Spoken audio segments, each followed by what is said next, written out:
Une expo coup de cœur. À présent, les éboueurs parisiens à l'honneur rue de Rivoli, où l'on retrouve tout de suite Clémence Renard, notre reporter. Bonjour l'Île-de-France. Clémence, bonjour. Tu es devant ces dessins, ces visages.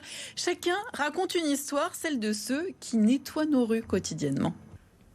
Je voudrais d'abord vous montrer le visage de cette femme. Regardez, elle s'appelle Anne, elle est éboueur à la collecte des déchets dans la capitale. Et à côté de son portrait, il y a un texte qui explique une partie de son histoire, notamment pourquoi elle s'est présentée au concours des éboueurs alors qu'elle était âgée de 52 ans. Pour en parler, je suis avec Christine Boulanger. Bonjour, vous êtes l'artiste derrière ces 15 œuvres, ces 15 visages que l'on peut découvrir aujourd'hui. Racontez-moi d'abord qu'est-ce qui vous a touché dans l'histoire de cette femme. Alors Anne, quand je l'ai rencontrée, je n'avais comme information que son métier. Et puis je savais que c'était une femme, Anne. Et je n'aborde jamais la personne sur son parcours personnel.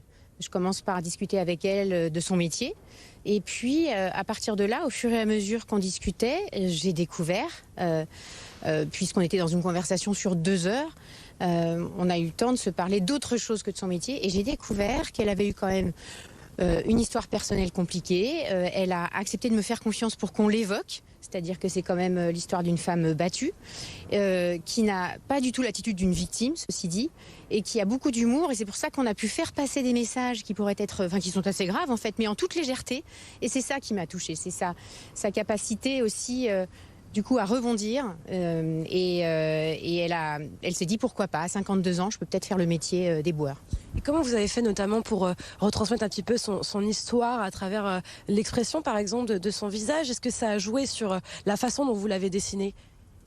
Alors oui, c'est-à-dire que pour bien dessiner quelqu'un, j'ai d'abord besoin de l'écouter, pour vraiment percevoir ce qu'elle acceptera, cette personne que je dessine d'elle. Parce que je ne cherche pas à faire des portraits qui soient beaux dans le sens, on va dire, entre guillemets, photoshopés, mais des portraits qui soient d'abord justes et avec une certaine douceur qui se dégage, avec un léger sourire et surtout l'expression du regard. On rappelle, ce sont à peu près 8000 femmes et hommes qui nettoient chaque jour les rues de la capitale. Donc 15 ont été choisis par la mairie de Paris. Et le but de cette exposition, ce que vous avez voulu transmettre, c'est de rencontrer ces agents autrement. Oui, effectivement, le souhait de la ville de Paris, c'était de mettre en lumière autrement les agents de la propreté de Paris, à la fois leur métier et aussi leur parcours. Alors, ce sont des métiers qui sont plutôt méconnus en fait, et puis qu'on ne regarde pas toujours d'une manière très positive. Donc l'idée avec cette exposition, ça n'est pas de montrer directement des balayeurs, des conducteurs de bennes, mais plutôt dans un premier temps, ce qu'on aperçoit, ce sont des visages dessinés. Et donc qui sont ces personnes qu'on a pris le temps de dessiner? Et on a ensuite à côté, heureusement, des textes. Et ces textes sont des rencontres, des conversations que j'ai eues avec chacune. Ce sont des hommes et des femmes, agents de la propreté. Et ces rencontres sont des moments qui nous ont changés, et qui, je pense, change aussi le regard des gens qui les découvrent.